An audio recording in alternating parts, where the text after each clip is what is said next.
All right, we're live. So I'm Joshua Kemble. This is my live stream. I usually do plugs and stuff at the beginning of the show, but I'm kind of thinking it might be more interesting if we just kind of get into the stream, and then maybe I can like throughout like maybe do a little plug for a different book and go back to this view, but I think that'll be more interesting for the viewers. So I'm going to try it out. I'm going to test it out. And if you guys missed the plugs or you're interested in my work, check out my website, joshuakemble.com. And the reason I'm starting my stream this late, just so you guys know, Frank is joining. How's it going? Frank will know the reason I'm starting so late. So we did Artcasters. We had Gary Hodges on. And then after Artcasters, I spun over to the Artcast on Jeff Lafferty's channel and kind of watched and hung out in the chats. I tend to like feel like if I can avoid it with friends that are streamers, I try not to stream at the same time as friends of mine. But at the same time, like I'm gonna inevitably every once in a while there's gonna be overlap. But I feel like personally, I don't know if it's lame, but I feel like it's like proper etiquette to like not have the streams cross if possible. It's kind of like you never cross the streams. That's a Spaceballs reference for those of you who don't know. So, okay, all I'm going to do as the premise at the beginning of this stream, so we can get into the art stuff and the fun stuff, is just mention that I'm working on a comic book right now, a graphic novel. It's supposed to be 230 pages. I'm working on the 30th page. It's actually page 29 because I already finished page 30. But usually I'm working sequentially. Oh, that's right. Ghostbusters. Oh my gosh. Did I say Spaceballs? That shows you how long I've been watching and doing streams today.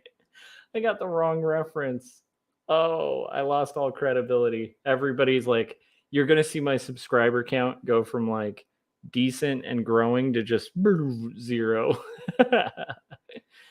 And then Frank said, now let's discuss my beef with Landon. I want to know. I think there's been this beef. It started in my original last stream, and then it continued. Like when I went after the Artcasters, I went over to Jeff's stream and I saw this continuing beef. And I was like, oh my gosh, there's so much beef here. You guys could open like a steak shop.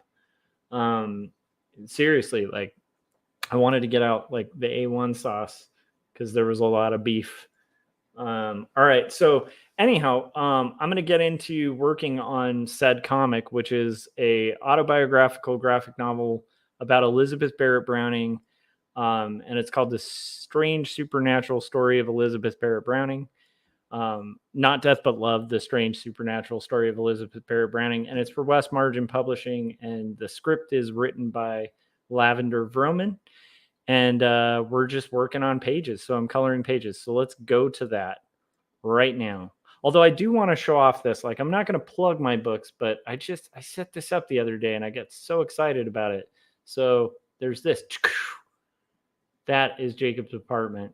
I know it's like Web 1.0 to be able to do that, but I literally just figured that out. So this book, you guys should all request from your local libraries and all that fun stuff. Okay, let's get into the awesomeness. Okay, so this is how far I got on the stream. You'll notice like last stream that I did, the last live stream, I was like 2 panels in, and then I've managed to get another chunk of pages flatted, and my goal here is to just kind of rock through this business. There might be potentially other people joining or not. Frank, if you wanted to hop on stream, let me know and I'll send you a link. We can chat and all that fun stuff. I think it would be fun. Yes. Frank said Spaceballs has the Schwartz. That's correct. But if you guys want to, Frank, if you want to hop on, I don't know if you're planning on being up. I'm having a hard out at like 2, so this will be a shorter stream. But if you wanted to hop in and have a conversation, let me know and I'll send you a link. But if you're in that zone working and whatnot, then no worries. Frank said he can hop on, so I'm going to send Frank a link. And yeah, it's weird. It's like there's certain processes where I can't get in long conversations with people, and then there's nights like tonight where I'm like, it's fun to have the company of other artists per se. Um, I don't know if this is a new thing. I'm kind of joking by saying I don't know if it's new, but I like to think of us as artistes, not artists. Welcome to my pretentious stream. That's going to be the bit on this stream. So Frank, once you hop on, let me know, and we'll try to be as pretentious as possible. That's going to be the bit on tonight's live stream. We're going to talk about when I'm working on color, I really like to use the palettes of nature. I like to think about, trying to think of how pretentious I can be here. I like to think about color theory very heavily when I'm working on it. So in this case right now, what I'm trying to do is kind of work with analogous colors and make those analogous colors just sort of represent the awesomeness that is my work. Oh man, it's not working till Frank. Frank, I sent the link, by the way, on Facebook. But once Frank hops on, I think we can go into full pretension mode. So be prepared, you guys. We're gonna get the pretentious stream going, and then of course, since it's like 12 midnight, if that is not a good theme to riff on, we can riff on something else. So I'm pretty excited about the progress that I'm making on the comic. I feel like this is weird. So for people who watch the live stream, which is cool, I've had more traction, I think, with the live stream than anything else I've done on YouTube. And I've been enjoying the live stream more than almost anything else I've done on YouTube, save Artcasters, which I really enjoy because that's basically like an excuse to hang out with Scott and Corey and multiple other people that I really dig, and just kind of talk shop about art. Let me see. Okay, Frank did get the link. Okay, cool. Let's see. There we go. We got Frank. Frank, give me a thumbs up once you're ready to go. All right. And I'm just going to cue this up, but I'm wondering if this is going to start with me being called a nerd. I don't know. I'm curious. We'll have to see. I think Frank, okay, there's some delay, but I have a feeling Frank's going to have his Frank-like intro. Are you guys prepared for the Frank? I think he's getting prepared, you guys, there's some special effects being ready in the back. Okay, here we go. Are you guys ready? Frank Salazar. Hey, nerd. Yes. What's going on? I love it. And I got to adjust this I haven't had a conversation with somebody on my stream in so long that my stream setup's all messed up. Frank, you've thrown me off of my game. Okay, look, I am now a floating head. Are you guys seeing this magic special effect that's happening on this live stream? What other streams are you going to see a workout video and Frank just magically using the force to move my my picture everywhere? Oh no! Okay. Oh no! Okay. I think that's a good spot. Okay, we'll leave it there. Whew, thank you for using the force. How you doing, Frank? Good. You guys, like, seriously, these special effects, I'm just saying, if you're watching live, I would want to we have like 2 viewers right now, but I was going to say, if you're watching live, like that kind of special effect, I mean, if you're watching this after the fact, you should be like, I need to send Josh money for that. I mean, you guys, these budgets aren't limitless to do amazing special effects like that. Super chats are appreciated. So how's it going, Frank? How you been? Yeah, all right, not bad. Nice. Had some coffee, so I'm up for a while. Oh, that's good. That's good. What are you working on? I was working on a page for the Wildcat anthology. I kind of did it last minute, but CB said if I can get it in before it goes to print, I can get a story in. So Okay, I there's got some interesting stuff you've just said. So the Wildcat anthology, and then you said going to print. I think maybe I don't know if I've mentioned that on stream. I think I did, but I kind of bypassed it a little bit because I was trying to promote the hell out of Scott's right. thing.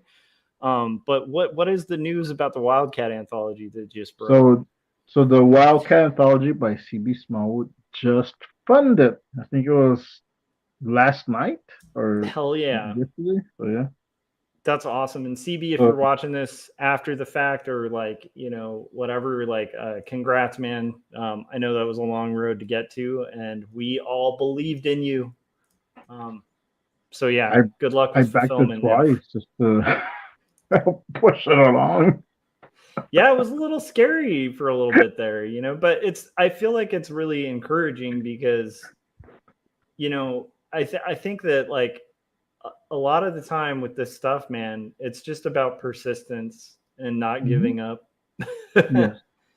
But that's encouraging because you want it to be about persistence and not giving up, And yeah, I'm excited that it got funded. That's cool.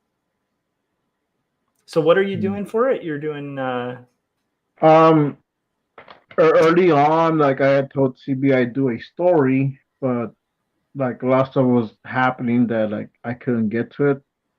And then this time around, I asked CB if it's not too late, can I still do a story? And he said like if you get it in before it goes to printing, like I'll just stick it in there in the back.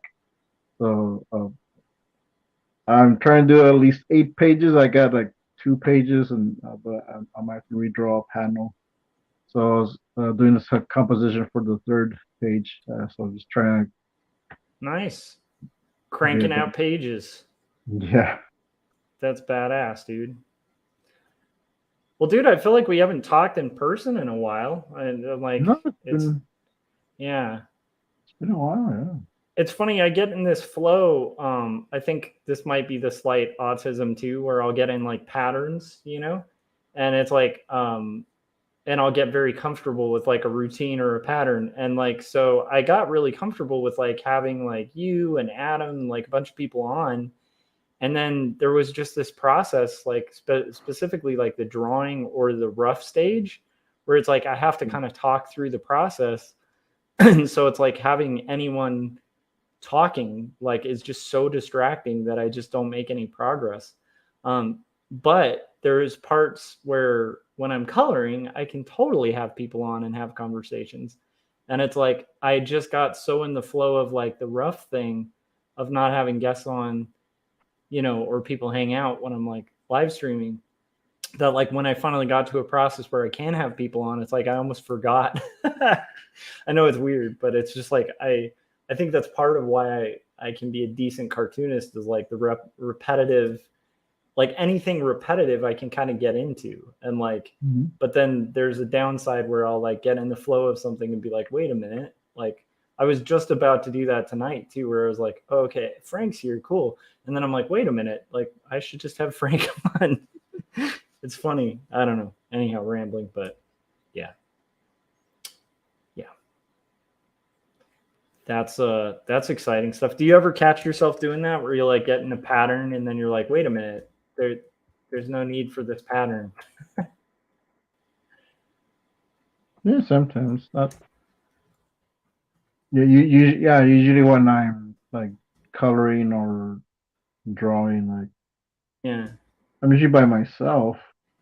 So when I am like on stream like this, you can't see what I'm doing. So I'm still just like here.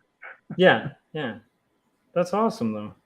I love the live streams. What's cool is like I don't know what happened the last live stream, but it was like packed and busy for me and it was really exciting to kind of see so many people showing up. It was really fun. But the funny thing is, I'm gonna have to work on that like for those earlier streams when I get like a pretty decent turnout because it's like hard to keep up with the chats and not get like Yeah. And I want to address like everyone, but it's like I think there might come a point where you just can't.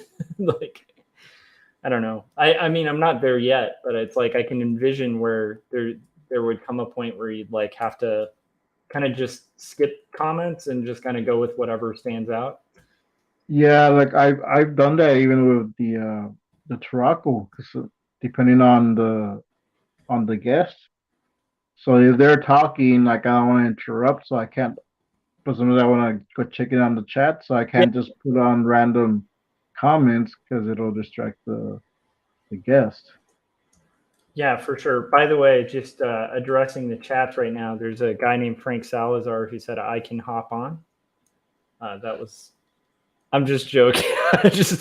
I'm teasing myself for the fact that it's pretty late or early in the morning. If you guys are tuning in though, hello, and I hope you guys are having a productive arts day.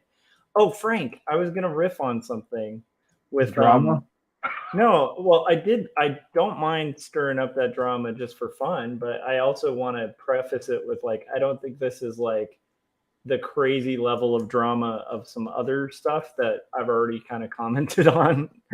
Yeah, um, yeah, but no, this is just kind of fun. Like, so yeah, there is like a Landon and you thing going on. That's interesting. What happened? What happened with Landon? Is that something you want to talk about, or do you want to like yeah. It's WrestleMania, like like get the weights back and be like, oh yeah, Landon. I don't know, but what happened? What went down? Because I didn't catch all of it like earlier. um You guys, by the way, before Frank spills this, this is the peak key drama of anything on the internet the, that's like about the to be third revealed. drama I've been in this. Well, we don't have to go there either. No, It's more. it's fine because it's not. Um, I know Landon was kind of like making it sound like we have this beef. I'm like, I just told him not to derail the chat, but he was carrying it over from the last time. I was like, I'm done with that. Like it's But next time you should just be like, just don't flip me off in the chats, dude. Just, that was it. That was pretty much it. It was that's all like, I caught from it was like you were just kind of setting, you were kind of like trying to moderate, and then there was a little pushback. So you're like, all right, I'm going to time you out for a second, which is like totally normal for a community, I think. yeah, yeah. I think Landon thought I was putting him down because Oh of no, we all love Landon, dude. He's a good dude. and it's I've seen Landon derail the chats in Jeff's, and I know like here it's can be different, so I kind of like, hey, like like don't don't push Josh because he actually is working on stuff. Not that Yeah. Jeff and Gabe aren't working, but like you have like deadlines and stuff. Yeah, I mean Jeff Yeah. and Gib aren't working. I'm just gonna push the drama to the full limits. You hear that, Jeff and Gib? No, I'm just kidding. No, I This will don't. be next week's drama. I was actually saying the other day that like because like I think I talked about this on another stream, but I was like saying like I'm kind of thankful. Like I've thought about like I follow some YouTube drama stuff just for like fun and to feed like the darker parts of my soul sometimes. And like there'll be shows that cover like lol cows and stuff. And it's like I had this realization when I was watching, because these are shows that like they kind of dehumanize people. And I was realizing from it, like I was thinking like, what would I ever do if I became like a lol cow? And I guess for anybody who's not familiar, that's like, kind of like when you become like a meme on the internet, but you're not a meme because people like you. You're a meme because like people are making fun of you. Like, and now keep in mind, some of these people will kind of almost bring it on themselves where it's like they'll be like really rude or kind of crazy or mean or like whatever. um and in those cases it's like it's almost like a hubris kind of thing where Yeah. but at the same time just the thought dawned on me like what would I do, like what would anyone that I know do if that like happened to them where like suddenly you're just kind of like famous as a joke, but not like a good joke. And then I was thinking about Harvey Picar, right? I'm just riffing on this, and we can change topics to whatever.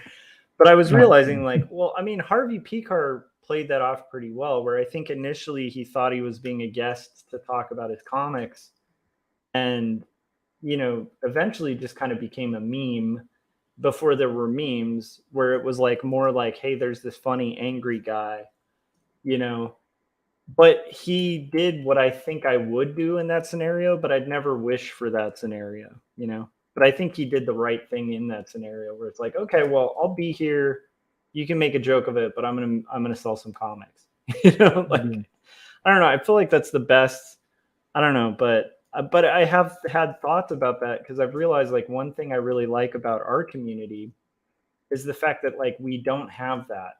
Like, I don't know if that makes sense, but I kind of like that our community doesn't have like a lot of toxicity. It's a we're pretty until I mellow. show up.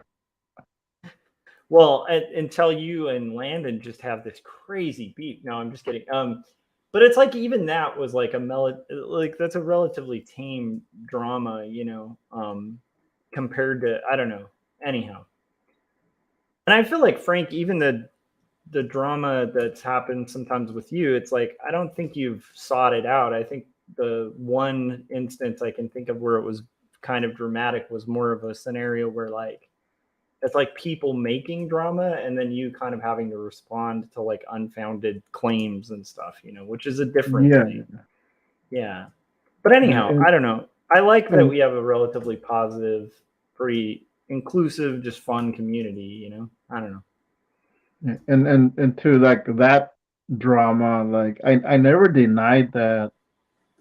Like I never like bumped heads with people. I Yeah. just never got into it like publicly, or like because I don't need to go into all the details. Because if I'm gonna say stuff about me, then I'm gonna have to say stuff about them that led up to that, and then Yeah. It I becomes didn't like a want that. tit for tat kind of thing. Yeah, Hmm.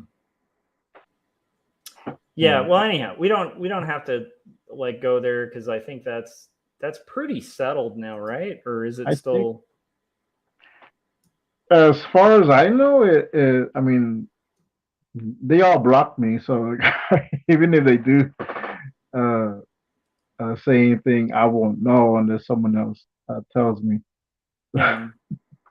Well, until they do, I think that's a pretty settled thing, Yeah, unless they go there again. Um, well, like, so I don't know, but like I was thinking about that. At least for me, I was thinking that's one thing I really like about art casters is like it's a pretty positive. Like, I was thinking about it, and it's like in the sphere of comic stuff, and Paul Pate is joining us. Paul, you can hop on if you want. I know it's like, what? Gosh, it's got to be like, what time is it in on Mars where Paul lives? I think I'm just Paul is like I want to say he's ahead or behind him. my crappy memory doesn't remember the time difference, but I feel like it's morning for you, Paul, right? Or am I wrong? I feel like Oh it's yeah, I think it is earlier for him. It's 2:36 a.m. for me, so it might be um, even earlier for Paul. I don't know if I've told you guys this, because Paul says, "Hey, gents," and then um, oh, Paul said it's the middle of the night at 3:22. Well, Paul, if you want to hop Oh, on, okay. you can, but also if it's 3:22 and you don't want to hop on, that's understandable as well. But if you want, Paul, I can send you a link and you can hop in too. Um, yeah, I, uh, I was thinking about that, like, with our community, just like I like the fact that like Art Casters is a place that is relative. Like, I don't know of a lot of people in our circle that at least openly are like in conflict. It's kind of nice. I don't know. Yeah. Yeah, like, I don't think. Yeah, I don't think there's been much conflict with in our circle. I mean, there's Gary Hodges, who we all, are, I think, uh, you know, we're all in conflict with, but it's just because he is leaking classified documents and putting them out as dinosaurs versus Marsbots. And I just think that it's a dangerous game that you're playing, Gary Hodges, if you're listening to this. But other than that, I think like everyone else, we're pretty cool, you know? Yeah.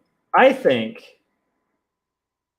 I here's the thing that bums me out about where I'm at, Frank. I have one comic that I need to read before I can read Captain Goggles. Okay. But I'm very excited about Yeah. it. So Cool. I don't know if Gary has read. I know he got, but I don't know if he's read. I know he was naming the ones he hadn't read yet. So then mine was up there. yeah, like we even talked about that on Gary's stream. Yeah, I think So I think Paul's probably not able to. He said I woke up to go pee. You guys on the internet really needed to know that, I think. And that was all. No, I'm just kidding. I'll share the full thing. He said Gary is hoarding nuclear secrets at his compound. That's true. But he also said woke up to go pee and still in bed. So I don't think we're gonna have a Paul Pate appearance tonight. Did he But pee in bed? That's a good question. That's a good question. There was some missing information there that I Like, find I'm up. very suspicious. Okay, back to bed.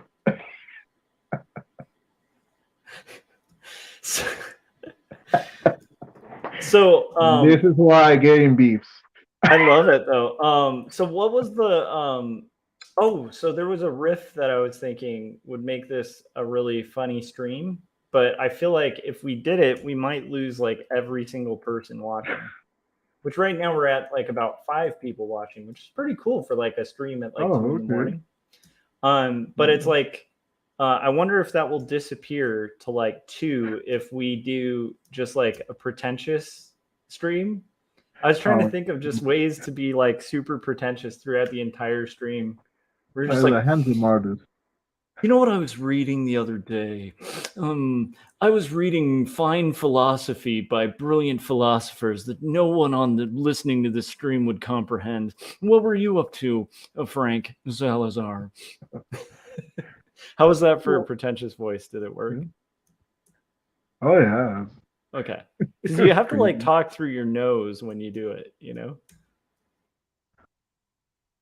Anyhow. I was going through my poetry book, and it's too sophisticated for you peasants, but it was really peasants.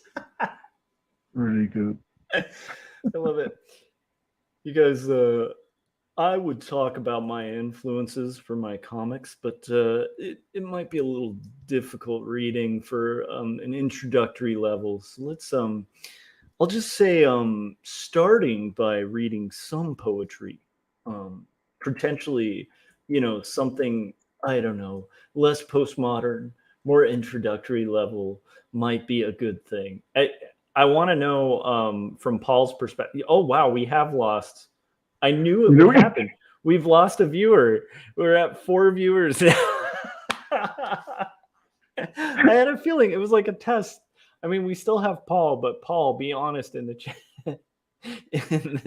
in the chats, Paul, you have to let us know if we had kept an entire stream like that. What do you think? What do you think would happen? Yeah, I think people would leave. Oh, he said, "Wow, that was a great pretentious voice, Josh. Lujan would be proud." Yeah, I just feel like you could almost do. Could you imagine I wonder if this would increase or decrease viewers if you did it like an NPR stream, or just like. And what I'm doing right now is I'm slowly deselecting the areas on the bookshelf because they're very important areas. Welcome to our show. If you're tuning in right now, I have a very slow very slow, very pause-filled voice, and I'm going to be narrating as I am illustrating a graphic novel. And I'm joined by Mr. Frank Salazar. Frank, why don't you tell our audience a little bit about yourself and what inspired Captain Goggles? Well, for a little bit about me, I am the best artist that I know. And Hmm. what inspired Captain Goggles was I just looked at myself in the mirror and I thought I would look good in goggles and I would look good as a superhero. I And believe that the New York Times, when they were speaking about your work, they did refer to the goggles as eh, eh, one of my favorite quotes about Captain Goggles was a famous critic once called Captain Goggles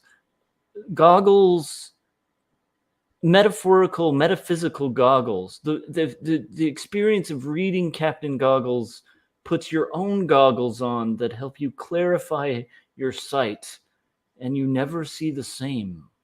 Is Do you have any comments on that criticism of your as work?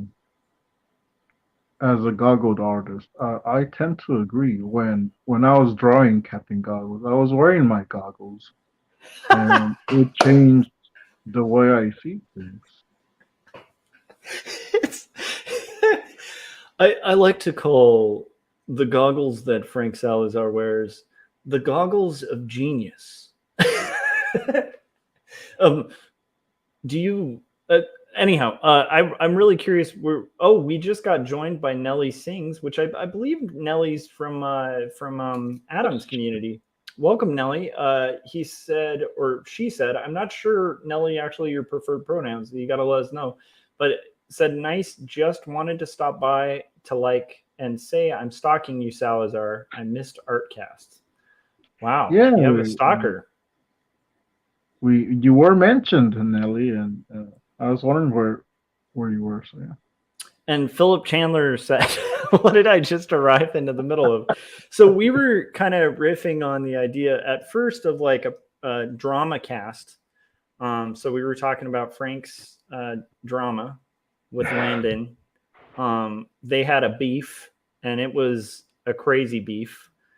So we got into that for a little bit. And then from there, we went into talking about like how funny it would be to do a stream as like super pretentious people, and we were curious if we could lose viewers from that. And I'm not kidding you, Nothing. we like when we started that we had 5 people watching the stream, which by the way to like big streams they'd be like whoa. But for me that's fun at like 2 in the morning. um but it went from 5 to 4 like the second we started. And then I don't know, Frank, how did, I guess the last part was like an NPR bit that we were doing where I was saying like it'd be funny to do like an art stream as like an NPR kind of like art, you know, thing, but you're like a cartoonist, you know, where you just be like, and now I am moving from one blue book to a second blue book. And look at that. Isn't that amazing? It's a second blue. And now from that tone, I'm just going to zoom out real quick and then I'm going to look. And I think I need to select this maroon book. And then I will fill it with, that's right, a maroon book. Speaking of blue books, Oh, yeah. look at that. Isn't it neat? Won't you think my collection's complete? Oh, snap. Berserkernaut. Yeah, I just had here. That is a great comic. And it can, It is. people can still buy it, right? I'm not sure. Like if they asked Jeff, but I think he might have taken it off temporarily. But I know he still has copies, so I think if they contact him. Oh, dude, Philip bringing the drama again said, "Oh, I remember that. I came into the end of that. Yeah, it was a beef to remember. Like that was like that was a filet mignon of a fight right Oh, there. was that from yours or? Yeah, I don't think he was watching Jess tonight. No, I think he was on in the chats during that last one, and then Paul said, "Josh, you sound a bit like the dry DJ on Good Morning Vietnam." That's so true. Dan Levitan, bleh, I can't pronounce things. You guys, I made a pop cultural reference that's literally going to cause all of my subscribers to just unsubscribe. Like, I swear, I said Spaceballs, and what should I have said, Frank? Ghostbusters.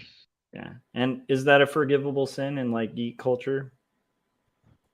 Well, I forgive it, but some people won't.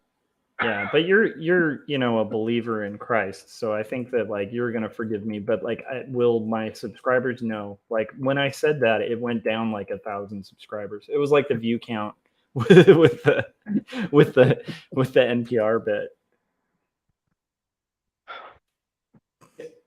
So anyhow, thanks for playing along with that, Frank. That was fun.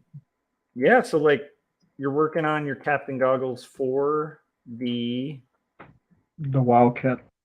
Wildcat Anthology, which just Mhm. funded in Kickstarter. And So you I have guys, 13 days to finish. that's pretty badass though. To like, oh, you have 13 days.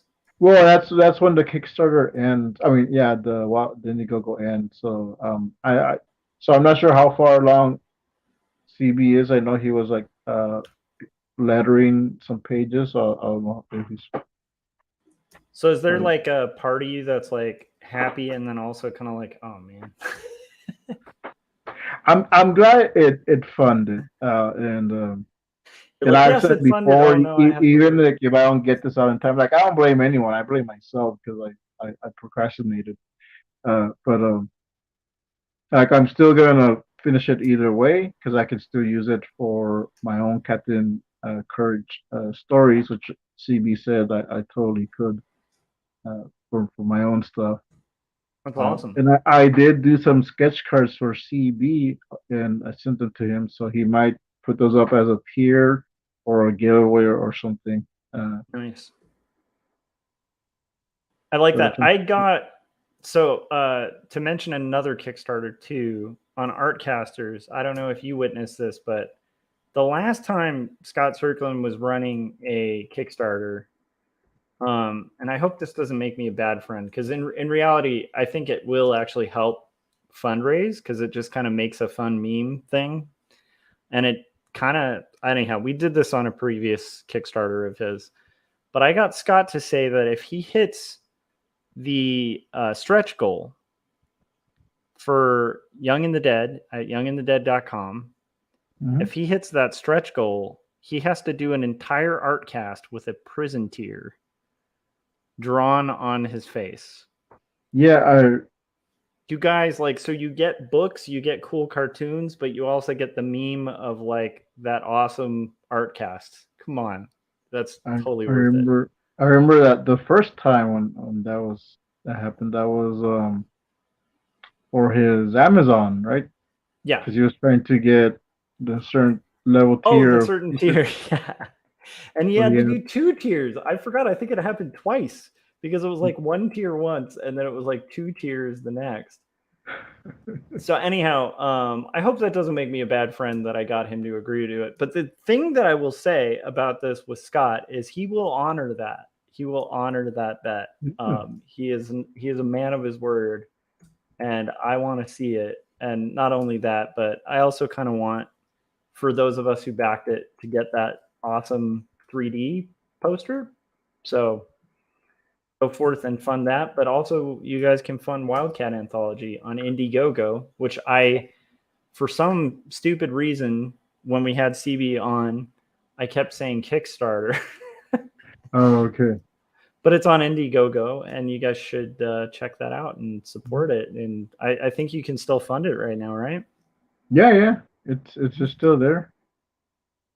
Where So he has goals to like if you get past the funding, like there's stuff to unlock. So I love it. I really dig it. I think it's fun for especially people like us who like grew up in like like, you know, I don't even do like superhero comics, but it's like I did get into the Image boom early on, you know, because it kind of spoke to me at that time. And there's something about the way CB is doing this that just reminds me of Yeah. like the best parts of it's like a love letter to that time. And it's just a lot of fun. So I think for anybody who was like, you know, around our age range, like especially, it's like it's a really, I don't know, it's just kind of a fun thing. Adam described it really well by saying it's kind of like the thing we all wanted to make, and then CB just like, you know, when we were in like 7th grade or something, and then, and this isn't a slight against CB at all, it's a compliment. It's like he actually, like most of us kind of lost it and like moved on to other genres and stuff like Hmm. that. And CB was just like, no, I'm going to actually do this thing. Like, and it's pretty cool. So I'm really eager to kind of see that come to life. And then of Yeah. course, like if Frank can hit his deadline, you know, which it's, I don't know, Frank, I don't know. But if you can hit your deadline, which you probably will on it, Frank should be in it. Hopefully. And there's a lot of really good friends of the show and stuff on it in it too. But Yeah, like the book itself, like and the people involved, the creators, it's like really top-notch people within our community. I think Peter Palmiotti, I think he inked some pages, and Robert Johnson did a story and also did some great tones for CB for some of his pages. Uh, Daniel McGinnis, Cyburns, he has a pretty cool story in there. Uh, mm-hmm. Not a lot of people. Ape Sapien. Jan, yeah, Oh yeah, Jan. oh yeah. I forgot about Jan. Yeah, I miss Jan's daily like life vlogs. Like those were some of my favorite things. yeah. I haven't Um, seen him in a while, so I forget about him. Like, oh yeah, Jan. I remember he was a regular. Nellie said, "Wonderful. The background is filled with blue books. The library collection of Encyclopedia Britannica."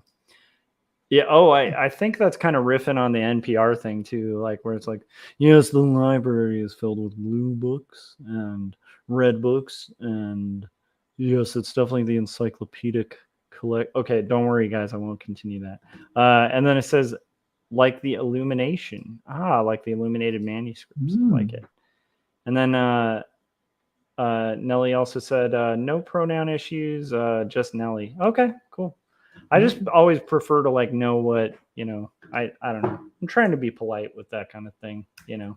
Yeah, I know on Jeff's show they keep saying Nelly, she, but I Okay. always thought Nelly was a he, so I wasn't sure. But Yeah. if Nelly wants to go by Nelly, that's fine.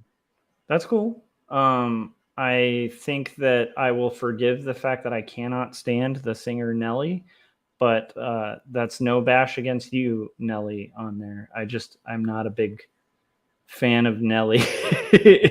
Not Nelly, you as Nelly. You're gonna make me a fan of Nelly, but the actual, uh, yeah. Okay, that was the longest, most like walking into a trap of saying terrible things like that anyone's ever done on a live stream. I just thought I'd highlight that. So I have been live streaming for quite a bit today. It's about 1 o'clock for me, so I'm gonna get a refill of coffee. And Frank, do you wanna mention your stuff, or do you wanna would you rather like have a moment to step up and stretch, and I can play a trailer? I can mention my stuff real quick. Actually, Okay, uh, real quick before you do, because I didn't really do this at the top. I'm gonna huckster one wear of mine because I'm trying not to do this at the beginning because I just realized like it just makes for a boring stream when it always starts with like huckstering my wares. So okay, oh here, okay, I'm gonna put myself full screen for a second, and then I'm gonna put you full screen and get coffee. So hold on, let's see. Okay, right here is Two Stories, which is my autobiographical comic that talks really openly about faith and mental illness and my journey dealing with depression. You can get this on Amazon. It's a 125 page graphic novel that's like a love letter to indie comics, like Raw and I'm blanking out. Oh, Zap, like those kind of raw, uncut, Harvey Pekar-ish indie comics. And if you're into that kind of thing, you can get that on Amazon. And with that being said, here is Frank Salazar, and I am going to go get coffee. Here you go, Frank. The floor is yours. All right. You can get my stuff at Linktree/Truckle Comics. Right now, I still have a few copies left of Captain Goggles and Masked Woman. This is the 32-page comic. It started off as a mini comic, and I decided to do it as a bigger format and in color, and in one book. And I still have some of the mini comics left as well. It's actually an order I'm going to be sending out in the morning. Uh, but yeah, for $5 you get 3 mini comics. Sometimes I'll put in an extra one just because I like doing that. And what you do get when you order this from my Etsy store, I'll do a sketch on the back. Like here, I started this one, and I'll sign it, and I'll write a little message to the person who orders it. And yeah, that's the link tree there, and all the stuff is there. And if you want to get the digital version for $6, you actually get 2 books, and one is digital only. But it's like a behind the scenes of this book. So for like $6, you get 2 books on my Gumroad, 2 PDFs. Yeah. Nice, nice. Oh, I want to do this one time just because I'm in love with this weird like internet 1.0 special effects. Oh no, I've lost transmission. Okay, that was that was it. That was, again, these special effects are amazing, you guys, and they're only funded by super chats. So I will say, like, there might be more kind of like single image appearing above other image in OBS type special effects, the more super chats we get. If you guys want to see more of these amazing special effects, we do take super chats. I'm just saying. So okay, I'm gonna stop hoarding my wares and get back to this coloring. And Frank, I'm sorry if I cut you off. Was there any more that you want to promote, or was that kind of your stuff for now? Yeah, I think that's it for now. Nice. I will tell you that's a dangerous question. Frank is a promotion machine. Um, like one thing I will give credit to for Frank is he's always making comics like Hell or High Wire. It's very inspiring. Uh, that's what someone told me that today actually. I think you know Thomas Clemens. I think he might have been on the Artcast before. Yeah, a while ago. Yeah.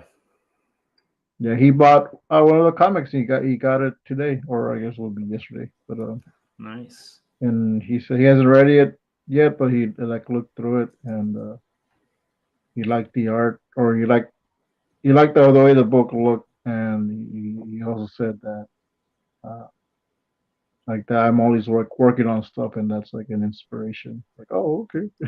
That's awesome. That's really cool. And thank you, Paul, for the compliment about T Stories. And Paul also said he hasn't read Captain Goggles yet, but like, have you ever seen High Fidelity? Mm-hmm.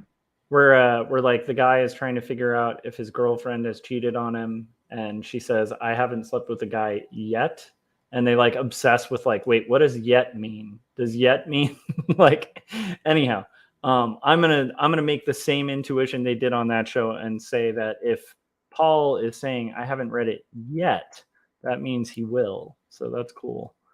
By the way, Paul Pate, really good cartoonist in his own right as well, Mm-hmm. and he did the Detective Perez series that you can get on Amazon too. And a lot of our listeners are huge fans of um, Detective Perez series. I don't know, Frank, have you ever read the Detective Perez novels? I have not read it yet, but I hear good things that only the best people Yeah, read it's those novels. Detective Perez is like a fine wine that wine may not be for everyone, but once you get into wine, it's like a Merlot that passes a very fine sniff test. Let's see. Mm. Oh, we're still at 5 viewers. Okay, it didn't work. I thought for sure there would be somebody who'd like come in, be like, "What's going on in this live stream?" And they'd be like, "Oh my gosh, it's like they're talking about books and comparing them to wine." Which, by the way, this is going to make me sound pretentious, but I actually do kind of like wine. What are your thoughts on wine, Frank? I I never got into it actually. Yeah. Hmm. I used to drink wine coolers, Oh, okay. and they're a little bit more like more sweeter, so I could enjoy them more. But I haven't drank anything alcoholic in years. I think maybe Oh, okay. Well, that's a good 7 years. choice, honestly. It's not Yeah. a bad choice. Um, Yeah. that's pretty cool. Do you remember the Bartles and James commercials? Oh yeah, yeah. I can't remember what the premise was. The branding must have been pretty effective because the second somebody says wine cooler, I just instantly think of like Bartles and James. It's like they must have had some kind of. I I think they wonder were if that's like. wine coolers I used to get. Were they brothers? Like what was the premise of the Bartles and James commercials? Do you remember? I don't remember. Like I remember the name, but I don't remember like what was But the like that's story behind pretty it. yeah, that's pretty effective branding, right? Because it's like I literally don't remember anything about it, but I totally remember that name. It's just funny. It's funny how Yeah. there's stuff from like the 90s and like late 80s that had such like maybe it was just the age I was at, but it's like the commercials for that, you know, still are like implanted in my head.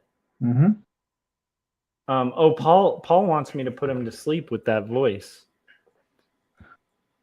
I guess I could do that. Like we could make this like an ASMR stream if you want. I think Frank could go back to like lifting weights, and then it could be a really creepy stream if that happened, where Frank would be lifting weights, and I'll just be like, "Hello, ladies and gentlemen, how's it going? This is our workout show." That would be hilarious. What about a pretentious workout show? What do you think about that, Frank? Yeah. We're just like, Our so our what homage Frank to Olivia Newton-John. What Frank is Excuse doing me. right now is he's lifting weights, which I know is a very difficult thing to occur. What he's doing is the radium. What is it? The radium and the ulna, the radius and the ulna, the radius and the ulna of his forearm are rotating so that he can lift the weight without damaging his back. This very process is science in itself. A Frank, a god among men. Anyhow, so that was our workout. What do you guys think? That was our pretentious workout video. Is there any legs there? I feel like this could be almost like SNL where we can use my live stream as like a launching board for future For skit. bits. Yeah. I think that's a pretty good one. Like I love the idea of I don't know, to me the premise of like that goes right up there with like the Victorian jet ski guy in my head, like a premise of a pretentious workout video. Like I don't know, it's like two polar opposites. I think that might be why it's funny. Oh, I think we successfully did it. Paul Or said, maybe okay. "Poor Philip. He keeps missing parts of the stream and then coming back, and we're like, hello, welcome to the stream." Like, I think what we're doing, Philip, is like we're kind of keeping an eye on the chat, and then we're like, I think Philip stepped out. Let's change it up. um, I think we've effectively put Paul to sleep. Look at that. What do you think? Oh, okay, good. Because that's what I do when I fall asleep. Is like my hand just immediately hits the Z on the keyboard. It's just like. Zzz. So how are things, man? Like how's everything been? Any crazy power outages in Texas or things No, are? no. Let's see. We had like some heat like last few weeks, so like intense that like I didn't want to go outside. Uh, Yeah, but it's how getting hot does it get out there? Like, do you guys have any humidity or is it just like I don't know, like what how hot does it get there? uh let's see, I think usually it'll get to the 80s or 90s. Oh, okay, that's not. But is it like is there humidity included in that or it's just like pretty No, I mellow? think it's like kind of dry. Okay. That's not too bad. Here it gets into like the hundreds Yeah, for like sure. last couple of days it wasn't in the hundreds. That's where it was hotter.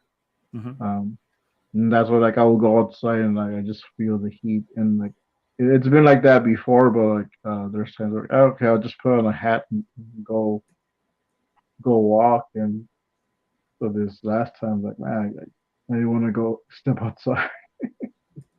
Yeah, well, I mean, the only time you'd want to step outside is if Landon comes back in the room, and then you'll be like, "You want to step outside?" I'm Mm, just kidding. Sorry. Um, that, um, yeah, I could kind of see the like, yeah, there are definitely times like right now is definitely not a time because I live in like the Antelope Valley, so which I've just doxed myself. So I don't know. I'm just kidding. Everybody knows where I live. Um, but anyhow, so um the heat gets like crazy here, but the fact that it's dry heat is like tolerable. Whereas I feel like if it were like humid in the slightest, I think it would be unbearable where I live, you know? If there were like any moisture in the air, it'd just be like done. Like I don't know. yeah, like I know But like Tucson, like people from here that have gone to Tucson, uh, yeah. they're complaining about the heat over there, and like, wow, I thought it was bad for us, but I guess not. Yeah, so like my area would probably make you complain about the heat. There's some spots in Texas where maybe it would be worse, but the Antelope Valley is like notorious for like high heat. It's like one of the hottest areas in California. Um, but then like yeah, having been to Arizona, I can vouch for that. Like Arizona heat is like a different game. It's like you're kind of playing in the minor leagues of heat until you get to Arizona heat, and then you're Yeah, like, oh, okay. There's something weird about the position of that state. Um, yeah, and then Frank, I think the heat in your area is just the heat you bring. You know, you're bringing the heat. That's all. You know. it just comes from me. Yeah. Let's see here. Philip said, "LOL, maybe we're just overtired. I keep laughing at all this." That's true. You probably are tired. There's no chance we're actually being funny. Like I rely heavily on this stream on people being very sleepy. Um, okay. Nellie Singh said, "That would be wonderful, Josh. My old professor doing a lecture on physical development being demonstrated by Salazar." Right? I think that would be hilarious. What would happen is you'd have to have like, okay, so Frank's like doing like the tough guy look, like maybe he's got like crazy workout clothes on, and then I'll get like a professor jacket that has like patches on it, like arm patches, and I'll have to have a pipe, and so I'll be saying what I'm saying between, like puffs on the pipe. I think that works. I think that can work. The backwards hat. Oh my gosh, Frank's ready. He's ready to rock this sketch. I don't have a jacket with me though. But yes, well, what's going on here is that he is wearing a baseball cap. The purpose of the baseball cap, whilst lifting weights and flexing the muscles, is to absorb the moisture from the sweat glands of the forehead whilst one is lifting and propelling uh, their muscles. The propulsion of muscles serves a purpose um, to basically exhaust the blood cells and stretch the muscle fibers, which then uh, wind up tearing. And the tearing of said muscle fibers causes the growth of the muscle as it reheals in the morning. What do you guys think? Did we lose? We're still at 5. Oh Oh, my gosh, we're failing, Frank. We're failing. We're not being boring enough. We got to work on it. I guess they like the gun show.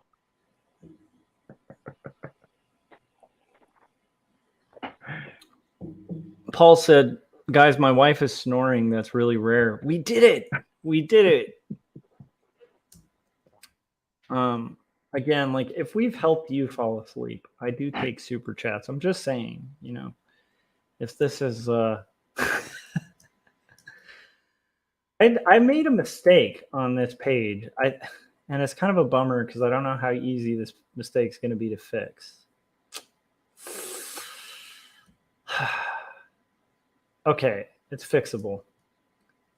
So at first I kind of thought like doing this like purple would be cool as a color hold. But now I'm thinking that the purple should be more of this yellow because the purple was not really cool. It was kind of failing miserably. I also am seeing something that's happening here. Okay, we got to put that on normal. Okay. Ladies and gentlemen, I was trying to color hold on the clouds and okay. Anyhow, so Frank, what's can you reveal the premise that's going on with the comic? Like what is the Yeah, I can talk about it. It's okay. Wait. Before you talk about it, ladies and gentlemen, this is an exclusive on the Joshua Kemble live stream. We are going to get a spoiler from Frank. Spoiler alert about Captain Goggles. Okay, continue. Captain Courage. Captain Courage. My goodness. The hell, Josh. So it's Captain Courage meeting Wildcat, and it starts off with you just see Captain Courage's gauntlet, and he's it looks like he's tracking Wildcat, but he's not really. He was tracking something else, but that was picked up.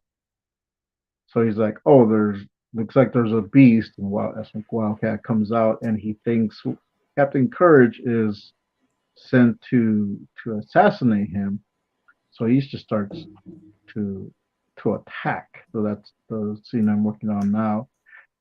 So they're gonna have a little scuffle, but Captain Courage is gonna kind of tell him, "Hey, no, like I'm not fighting. Like I'm not here to fight you. I'm on a different case." And then they just as they start talking, Wildcat is just like starts talking about how he oh yeah, Captain Courage is gonna say like, "Oh, you're kind of wound up. Have you found an outlet to get your anger out?" And that's when Wildcat will say, "Well, I tried stand-up comedy," and it's gonna flash back to like Wildcat doing some stand-up comedy, and it's Oh, gonna be like sweet. dad jokes that I'm gonna look up and just put in there. And then Love it. another part, like I also tried being a YouTuber, so it's gonna flash back to Wildcat, telling people to subscribe. Hit like, hit subscribe, hit the bell so you get notifications. That's awesome. And then from there, Captain Courage is gonna like, "Well, have you tried Jesus?" And it's just like then Wildcat, becomes a missionary. How I ended at that. Like It's he so would be good. funny. Dude, that's hilarious. I think Nelly said, Paul, ask your wife while she's asleep about the secret treasure on the other offshore bank accounts. And then Paul said, I'll post the account numbers here as soon as she tells me. And then let's see here. Okay, now I want to look back. Philip said, damn it, I can't delete a previous comment now. Just ignore that. You can't say to ignore a previous comment because you know what's going to happen, Philip. Everyone will look at that previous comment. Paul said, back to sleep for me. Thanks, guys. So good to see you. It's good to see you too, Paul. It's really, I'm going to say this in a really hostile way just for fun. It's really good to see you too, Paul. I really appreciate it. Thank you, Paul. No, really, I do appreciate it. Thanks, Paul. That was awesome. And you guys should check out Paul Pate's work, Detective Perez. Mm-hmm. It's really good. So he's a pretty killer cartoonist. Okay. And by that, I mean it's a graphic novel. What's up? It's a graphic novel. Yeah, Paul's he's got two of them. They're really good. Let me grab them. These are on my to read list too. I've read half of the first one, and they're excellent. Like, so they're right here. Detective Perez, Welcome to Rust City, and Okay. let me see here. Put it on full cam. Detective Perez, Welcome to Rust City is the first one, and then the second one. And I'm like halfway through the first. It's really good. Like, really solid comics. Dude has got some drawing chops, as well as karate chops. So don't mess with Paul. I'm just saying.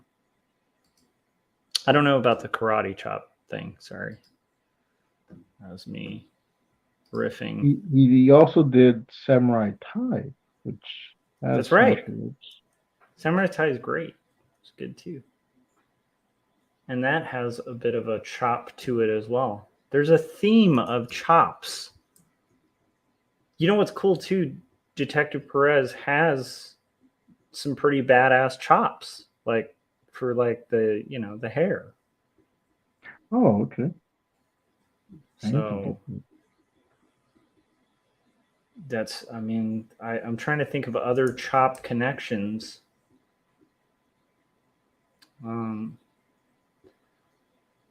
Let's see. I think I'm pretty sleepy because now I'm trying to riff on the word chop. That's always a good sign. Pork chops. Yeah. Mm-hmm. There's Arnold Schwarzenegger, get to the chopper. That was wasn't that originally from like a Pablo Francisco bit?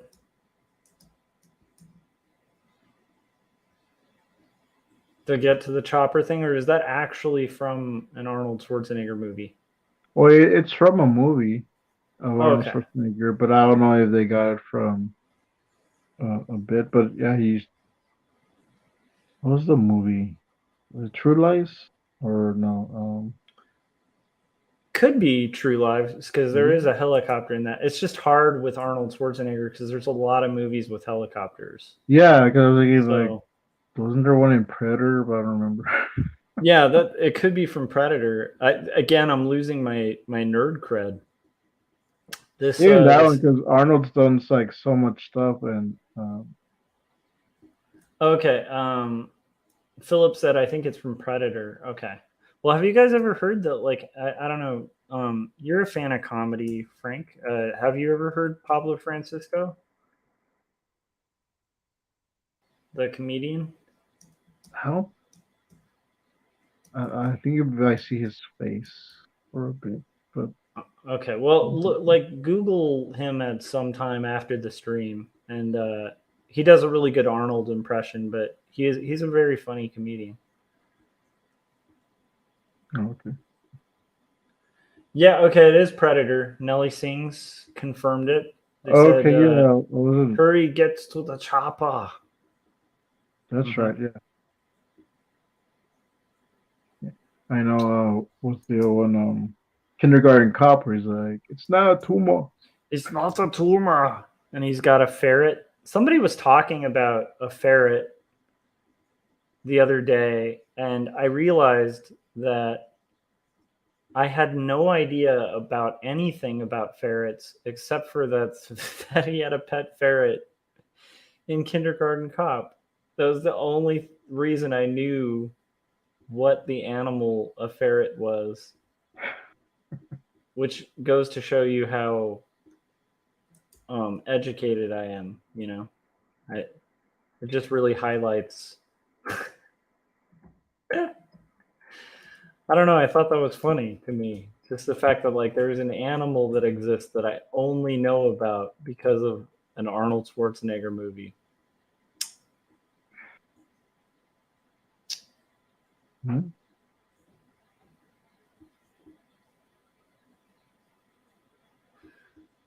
What is your favorite corny 80s action movie, Frank?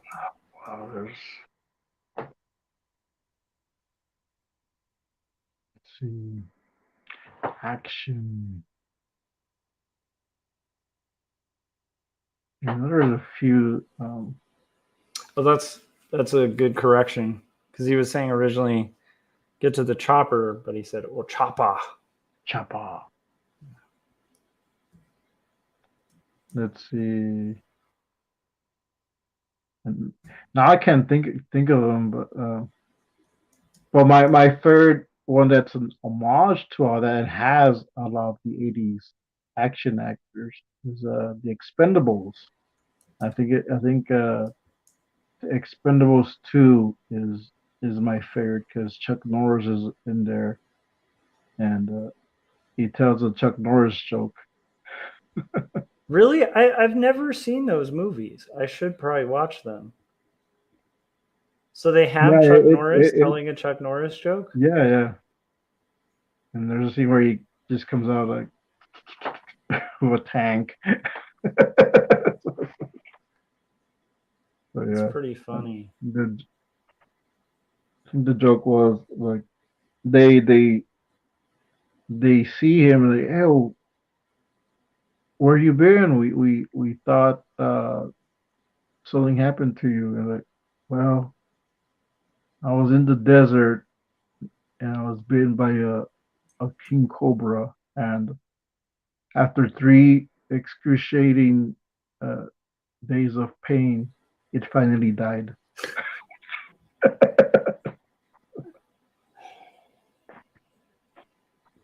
Yeah. Pretty And classic. Arnold was in it too. Arnold's in Expendables. Hmm. Mm. I think he's in all three of them. In the first one, I think it's just like a little cameo. Hmm. Have you watched? Because I've been on this planet of comic making where I've lost touch with all pop culture, but I was like a huge fan of The Sandman, like as it was coming out. I have yet to watch the Netflix adaptation of it, which is kind of shocking because I've kind of dreamed about that being like made into a TV series for like since I was probably in like seventh grade, Um, and yet I haven't seen one episode of it. So have you watched it at all? The I Sandman? No, I haven't seen it because I don't have Netflix, but there is a site that I found where like you can find a lot of stuff on there. So I don't know how legal it is, but you can find a lot of old shows and current shows in there.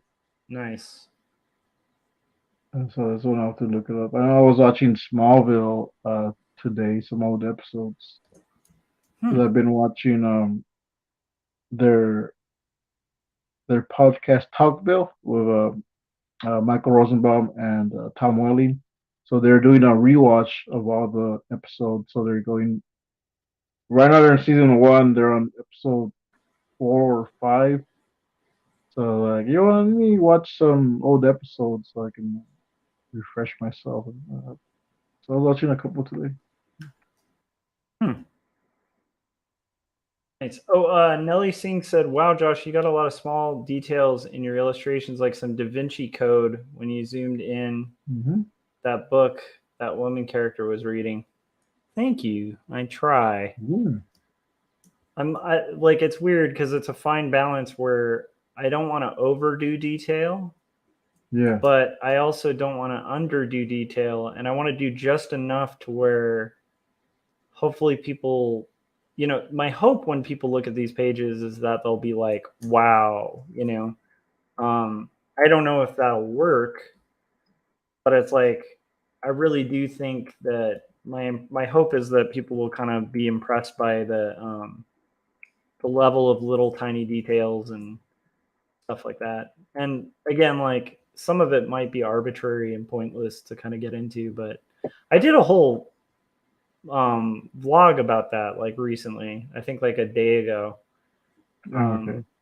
where I was just kind of ranting about how I kind of feel like a lot of people don't spend enough time on their art, and then they're Yeah. kind of frustrated that their art's not coming out well, and it's like, I mean, how long did you I spend on share I it? shared that I shared that one out because I thought it was good. So like I shared it Yeah. on Facebook. Oh, thank you. Yeah, and like so that's just the general premise is just like there's this deep dark secret to like illustration and art, and a lot of it's just like when you're first starting, you have to spend like 50 times longer than your peers to like make a single illustration that's going to kind of stack up next to the people you really admire, and then like you just kind of gradually start closing the gap of time as you start growing the talent, but it's going Mm-hmm. to take like a long time if you're doing it right. And like, yeah, that's a big belief of mine, um, just from like experience, because like the second I started, so anyhow, this page kind of ties into that a little bit too, where it's like the second I started spending more time on my art, like weirdly enough, or like taking the time to add those little details, it really started giving me a bit of a leg up for like what I was doing. But at the Mm-hmm. same time, like I'll look at this page next to like some other guys, and it's like, I mean, this isn't as far as it goes with comics in detail. It's like pretty mild, but I dig that. So anyhow, yeah.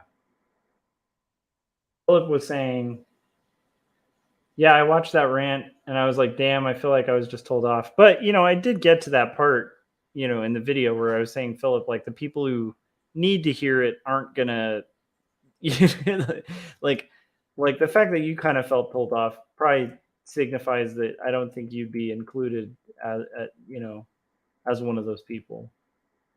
Yeah, it was because I was watching that too, and I was like, man, I need to spend more time working on comics a little bit more because like I was working on this one, the Wildcat, where I'm literally just like rushing this to get it done in a few days. Yeah, yeah. But And it's tough with something like, if you're on a deadline, it's a little different, but it's like, I think for like personal work, it's more like one of those things. Yeah, it wasn't supposed to apply to something you need to do in like 3 days. Philip was yeah, saying and, now I and, and actually this have is the my opposite own. problem. Sorry, what? I mean, this is my own fault because I was I can't put it off, and it's like I had the bright idea. I'll do it while the Indiegogo is going on. Well, it kind of makes sense because it's like you weren't, I don't know, you weren't like expecting like, or you were, but it's like you kind of wanted to see is it going to fund before you like invest, a bunch of time. So That Yeah, makes and now I sense. was working on it, and then like it was just like a lot of different things. My kids were here, and like Hmm. I'm starting to like stop. Yeah. Uh, I have to like pay attention to them. Yeah, that's kind of important, sometimes like, I guess like kids are kind of I'm joking by the way by being like, yeah, I get. No, I think it's reasonable if your kids are, there to kind of spend time with them. That's a worthy thing. What did Yeah, Philip was saying I overwork things and spend too much time. Yeah, I get that. And then Nelly said that's a wonderful standard, Josh, that made character the male character is reading an old Playboy, I believe, the jokes section.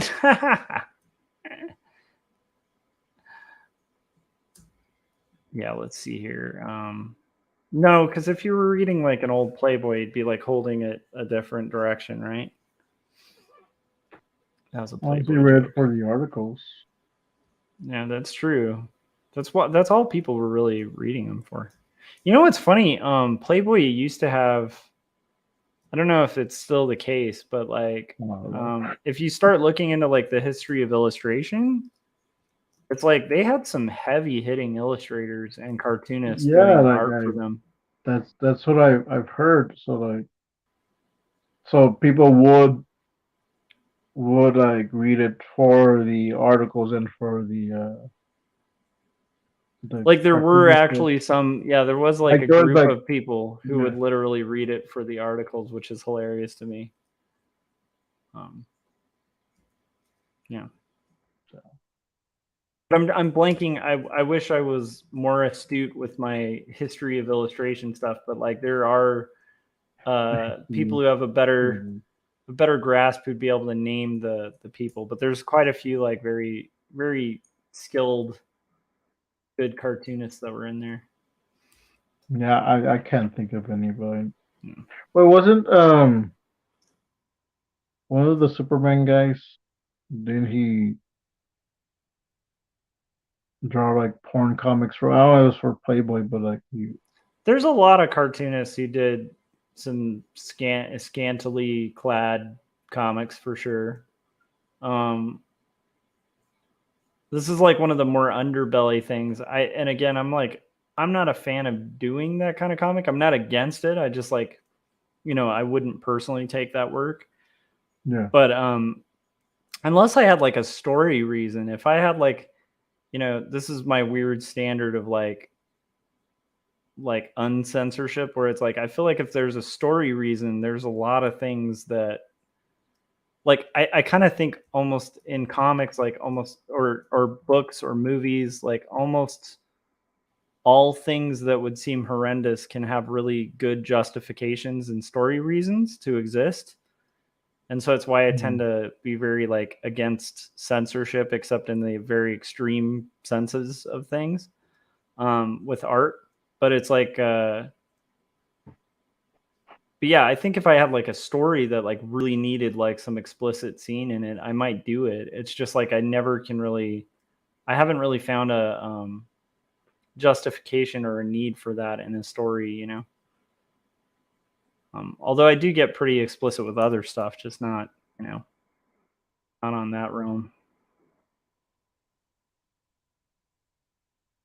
But there's some really, it's kind of weird, but like indie comics have a very long history tied with, the more kind of saucy stuff. My Mm. favorite of the most explicit comics is I'm gonna blank. I'm gonna botch this too, and I think if Adam were here, he'd know it because it's pretty notorious. But I think it was called like Mickey Mouse and the Air Pirates, Oh yeah, I've heard of that. and I only like it because it was like the whole intention of it was just funny to me and interesting, where they were kind of trying to troll a lawsuit from Disney, and then they succeeded. But the whole purpose was to like challenge copyright and like it was it also was like impeccably drawn, which makes it even more like kind of horrifying, but like in a funny way. A lot of those early Zap comics are pretty saucy, you know. And again, just because I wouldn't do them currently, it's like it doesn't mean I'm against them, you know. I think there's a use for smut in comics sometimes.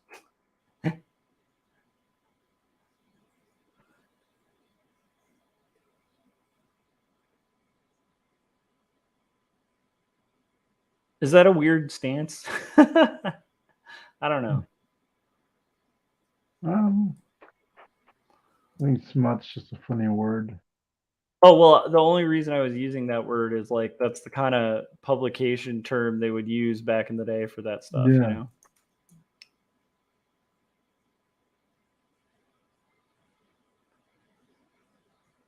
But I don't know. I tend to like be empathetic to that because it's so tied into the history of independent comics that really push boundaries and were really good. So it's like things like that that make me happy. There's like a comic book legal defense fund and you know that kind of stuff. But also, what's interesting is people who kind of act like comics are above that, like kind of forget the underbelly of most indie comics has been like the more kind of saucy, lurid stuff, like Yeah. Fantagraphics for years before they got Peanuts.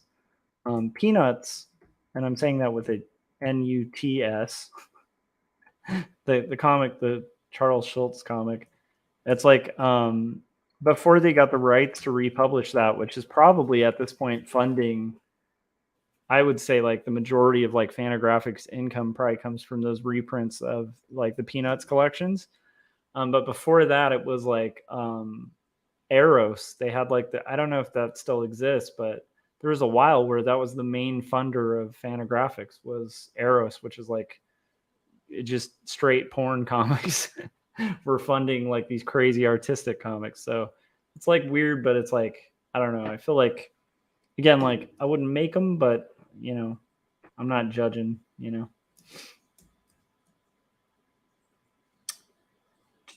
Wow.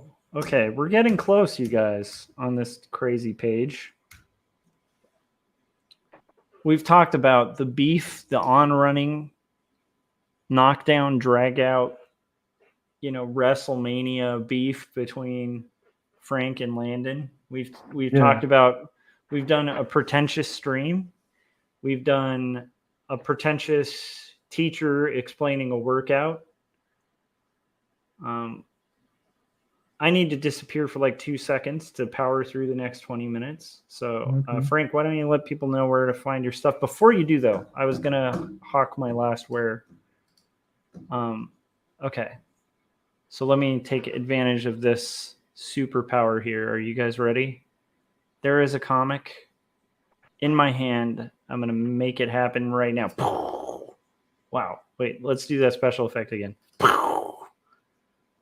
Hold on, let me wind it back and then I'm such a nerd.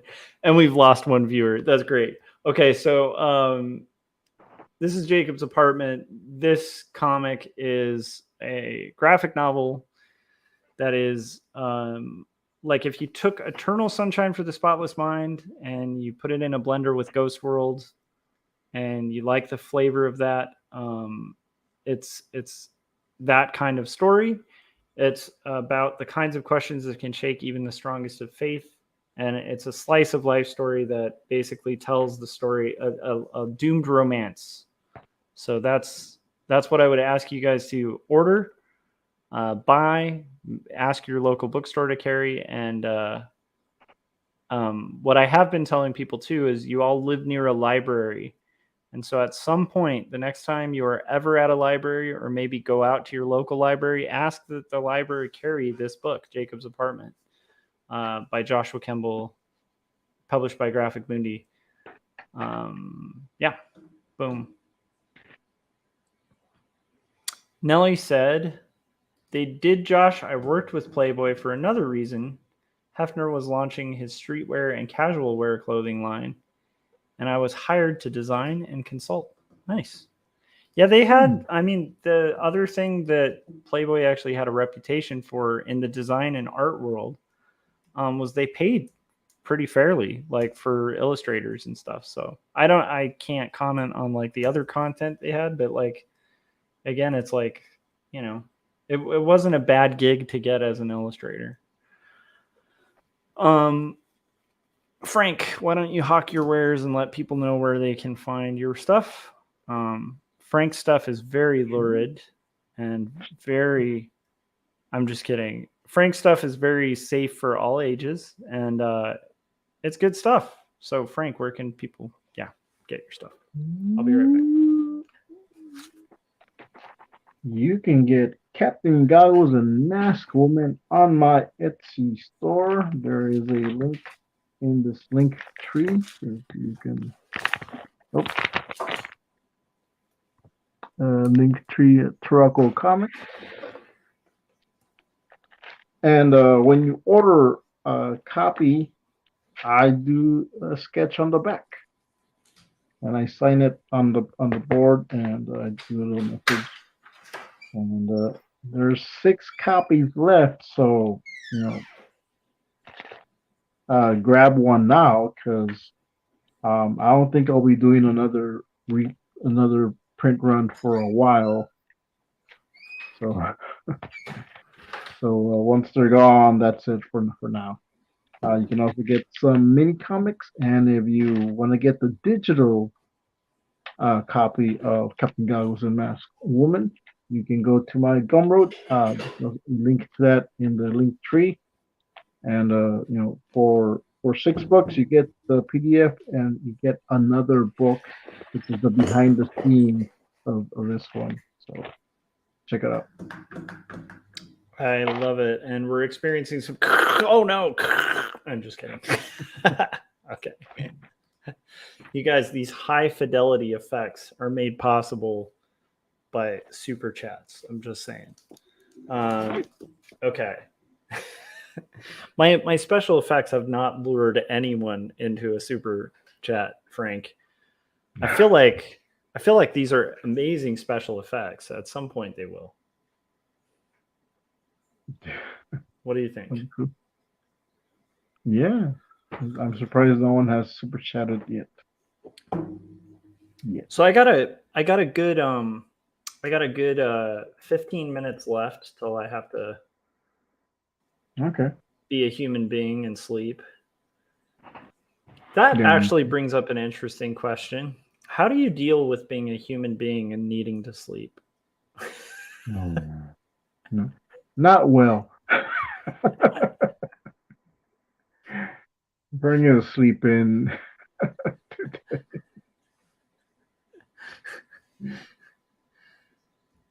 It's been a pretty active day on like the stream front. Like we had like Artcasters, and then we had Jeff's stream, which was pretty fun. I didn't catch the beginning of it. Did I miss anything exciting? No, it was Peter and Mark Torres talking about the book Designated. In the chat, it was just like Landon was like trying to derail by bringing up the publishers thing from yours when you went on. He's like, ask Jeff what he feels about publishers, and I was like, Landon, like, we have guests on. Let's not derail the stream, but I did say if there's time afterwards, maybe you can derail the show. And he didn't like that. I was telling him that, so he like, again, the thing he's like, Frank's gonna block me, but I don't like when he talks down to me. Like, I'm not talking down to you. I'm just telling you, like, just respect the guests. Like, it's their time to shine. I like it. I was gonna leave. I was like, okay, I don't want to argue. I think that's about when I hopped in, because I just hopped in and was like, wait, this is still going. Like, yeah, it just started again. I was like, and like he's bringing it up, like, oh my goodness, now they're gonna ask, and they're gonna be talking about it, and well, it is kind of funny. I mean, it's not funny. Like, here's the thing. like Landon's been in all of our communities for quite a while, and we all like Landon. So there's not an issue. I don't think Frank has an issue. It's just kind of funny because it's like a pet. It's a small argument that kind of turned into this like hilarious kind of mild drama in the chats. But to me, like I hate to say it was funny, but it kind of was funny because it's like I literally came from Artcasters. I had done this like stream a couple days ago where there was a little bit of beef, and I thought it was totally resolved in the because Frank's the mod of my channel too, and it's like then there was like this the beef was ongoing, and I was just envisioning that like has this happened on like 10 streams like like it's like I'll watch like a Marsh Makes Art video and it's like going on there and like, it's on Scott's. It's just everywhere. I thought that was just a funny, like I don't know. To me, it was a funny visual idea of that kind of happening. Philip said sleep is for the weak. That's true. Here's the thing. I was saying I have to end the stream, but we have a very strong person here who started the stream by lifting weights. And who knows when this guy's going to bed? Who knows, man?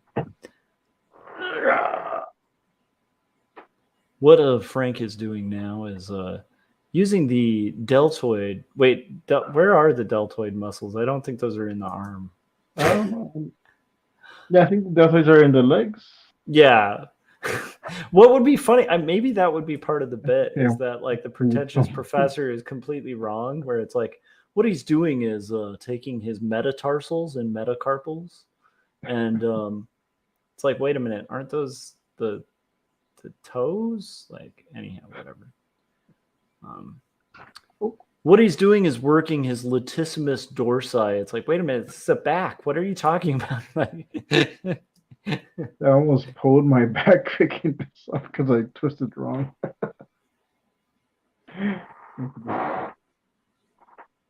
Philip said delts are the ball of the shoulder.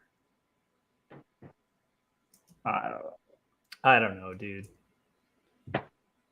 Anatomy is not my strong suit, and I'm an artist. I had to take an anatomy class in college, and it was pretty cool. We actually like saw dead bodies and stuff. It was kind of dark and disturbing and weird. I held a human brain. It's kind of amazing. Was it for art class or? Yeah. So like we had to it's a pretty like thorough explanation of anatomy. So what you would do, because it was anatomy for the artist, and so you'd have life models, and the teacher would actually draw the muscle like on the model. And so they have like a Sharpie and they would like draw like, okay, what you're drawing right now is like the latissimus dorsi or whatever. And he'd like outline it, you know? And then what we were doing from the life models was we actually had a rig where it's like you'd build like this PVC pipe with wires, and like the wires were like the basis of the skeleton. And then you would, with Sculpey, like we'd have to make every single bone in the body in proportion properly, like on this little maquette. And then from there, we'd build out every single muscle over it, so we'd understand like the structure of the human form. It was one of the coolest classes. And then there was a lot of life drawing involved too, and memorization. So there was a point in time as a young artist where I could name every muscle in the human body. And that came and went.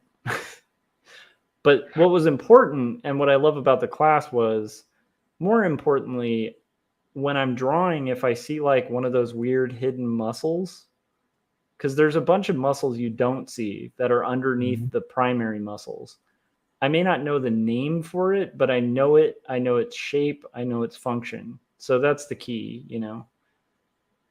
And it taught like really interesting stuff that was really important. Like the fact that like you have the radius and the ulna. So like when you're doing this, your bones are like parallel. But then when you do this, your radius actually is, it's actually going from here to here. So the radius switches from like a parallel bone to like a crossed bone, Mm. depending on the position of the arm. So if you indicate that like the bone is like parallel when it's like this, it's gonna look wrong. Like, and people won't be able to explain it, and it's just because your bone is like in the wrong spot, you know. It's little things like that that were like super helpful, Okay. and you learn like a bunch of weird stuff like that, you know. And it's just like it informs your art, you know. Yeah.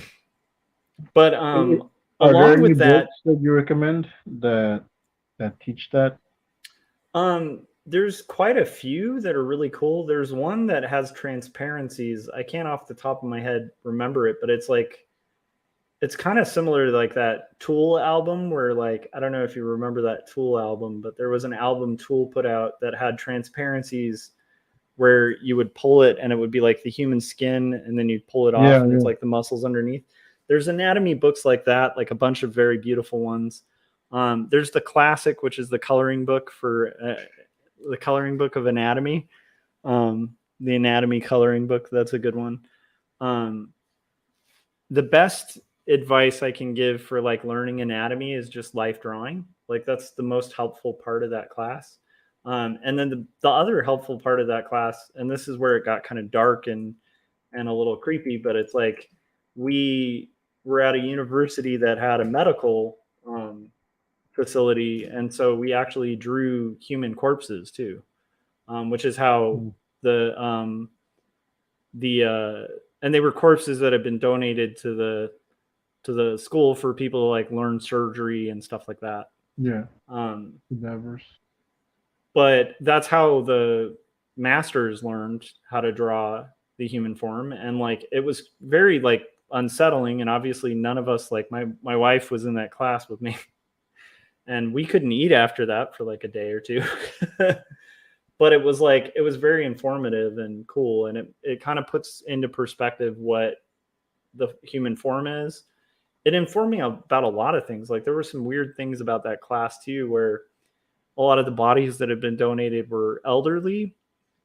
And so they would have had work done like a knee replacement or a hip replacement. And what I didn't know Okay. that I learned that had nothing to do with art, but was fascinating was that like a lot of the things that people use to like fix like the hinge of a leg look like a door hinge from Home Depot.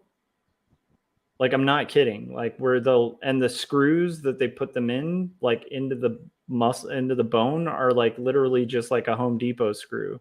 So it like a lot of the fixes that happened on the body were like it's kind of like everything where there's a lot more. It's like a lot less. I think medical science is like a lot less precise than people imagine it to be. Like I was just shocked by that. Like a knee replacement literally looks like a door hinge. It's insane. But that was fascinating. And then they also told us some jokes that medical students make because I mean, obviously they're around a lot of dark stuff, and you like Yeah. dark humor is pretty common with medical profession, from what I understand.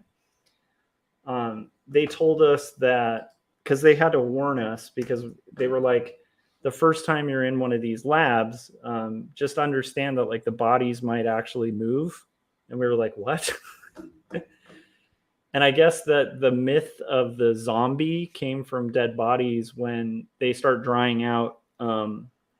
The the stomach like starts gaining like losing air, Yeah. and the muscles start losing hydration, so the muscles start tensing up and the stomach presses forward, so like it can cause the body to actually rise and go like. Oh, okay. And so like that fact actually made people believe there were zombies like back in the day, because they'd have like a corpse that's laying there, had been on a table like being worked on or whatever for a, like especially at morgues for like morticians and stuff, Yeah. and then like the body would just go "Ugh," and like rise up, and so people would be like, oh my gosh, it's alive. um and so a lot of those zombie stories like originate from tales that were based on just pure biological happenings that just occur to everybody. That was interesting. And they were saying that was a prank they would play on early medical students when they were first in the lab. Like they'd find a body that was just at that point that it would do that. And then they would put it in there and be like, okay, this is the one you're working on. And then the poor medical student would go there and be like, oh my gosh. Like, and, I didn't know.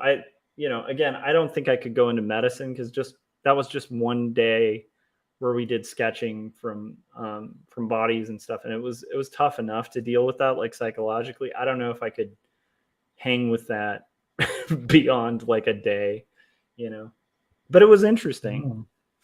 And that's in that lab, like they kind of talked to a couple of us and were like, do you want to hold like a human brain? And we're like, what? Like, and they're like, yeah, I mean, you might be surprised. It's a little heavier than you'd imagine. And you're like, sure. At least I was, because I was just kind of curious and learning, and I don't know. Anyhow, so that's interesting. Nellie said, thank you for sharing that, Josh, about human anatomy structure. Yeah, I probably should have given like a trigger warning or something with that. That's not the happiest of. You guys want to talk about dead bodies? Yeah. Back to sleep, like Sandman comics, 1/3 of the human's life is spent sleeping. It's where we all dream and create things. This idea bring things to the working world and everyone, all books that was ever written. Interesting. Philip said, I was fascinated by it. I used to enjoy anatomy. And Philip has some recommendations for you, Frank. The Bridgman series is what I used to use. Breaks the human body down into like a machine. Yeah, that's really good. And then Nellie said, now the stories are getting supernatural and paranormal. I did research on this for my film. Yeah. Nice. I didn't know Nellie makes films. Mm-hmm. Yeah, Nellie's talked about that before. Supernatural stuff and a bunch of other stuff, like in movies and people that they worked with. Nice. Very cool.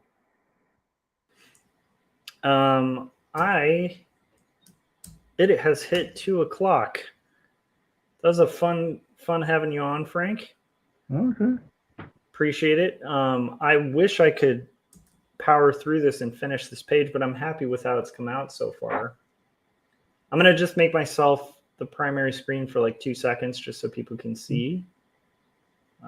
You guys got me through this, and I appreciate it. I'm pretty excited about it.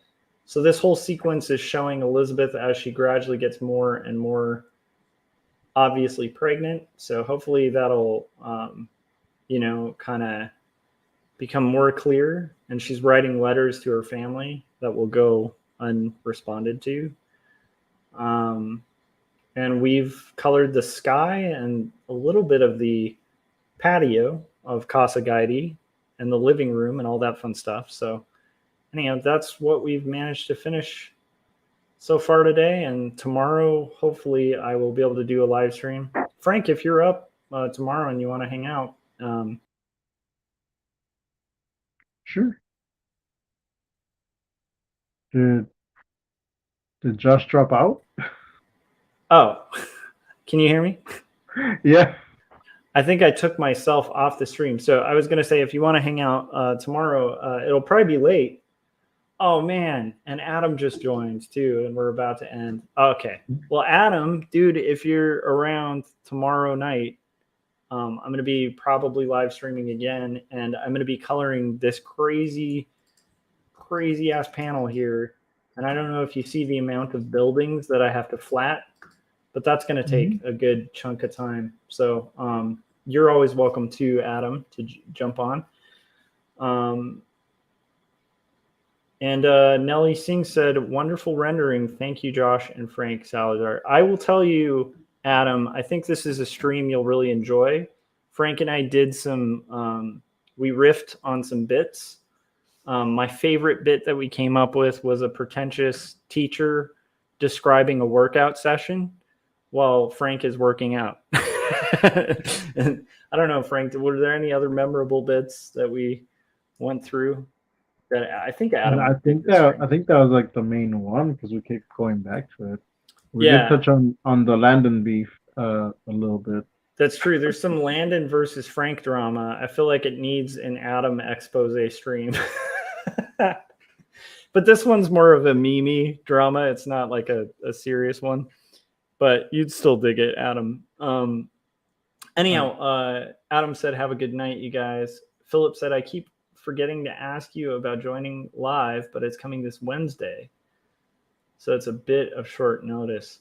Philip, just message me on Facebook like the time, because the key thing will be the time frame. Because I just have a crazy work schedule, but if it works outside of the work schedule, then I can probably do it. Especially if I'm like flat coloring at that point, which hopefully I'll be doing. So, Nelly Sings also said, "When will you do another live stream, Salazar?" Oh, probably next week. I was gonna see if I could do one tomorrow, but it's been a hectic week, so I didn't get a guest. And Anna's been like really busy, so I just barely talked to her a little bit during Jeff's stream, and then I think she was doing the work. So, so just as soon as our schedules free up, I'm gonna aim for next week, next Friday, probably. Awesome. And then I will just mention to make sure you guys ask your local library to carry this. And I want to show off my amazing special effects here again. Wow. It just is so. Oh. I'm like an old man with a video camera who just got OBS. Okay. And then this other book, 2 stories. So Jacob's Apartment and 2 stories. And then I think before we kind of close out, I'll also say if you want to catch Frank, also make sure you're following Frank on YouTube, Salazar Art Nation, and Taraco Creative Cast. And then also make sure you're following me and hit the bell and subscribe and stuff like that. Because like I said, probably tomorrow night I'll be live streaming, and I'm hoping I can be, maybe Adam will be down to hop on too. And we can have like an old school stream, some night gang action. All right, guys, have a good night. And Frank, do you have anything you wanted to say to Landon before we leave? Just don't flip me off in the chat. Oh snap! All right, that's a pretty good lesson, honestly. Landon, we love you, and it's a funny kind of meme at this point. All right, guys. Have a good night, and we will see you next time. And I'm not gonna say good night much long. Oh wait, yeah, that's right. Frank, tell him you'll see him later, nerds. See you later, Landon. Nerd.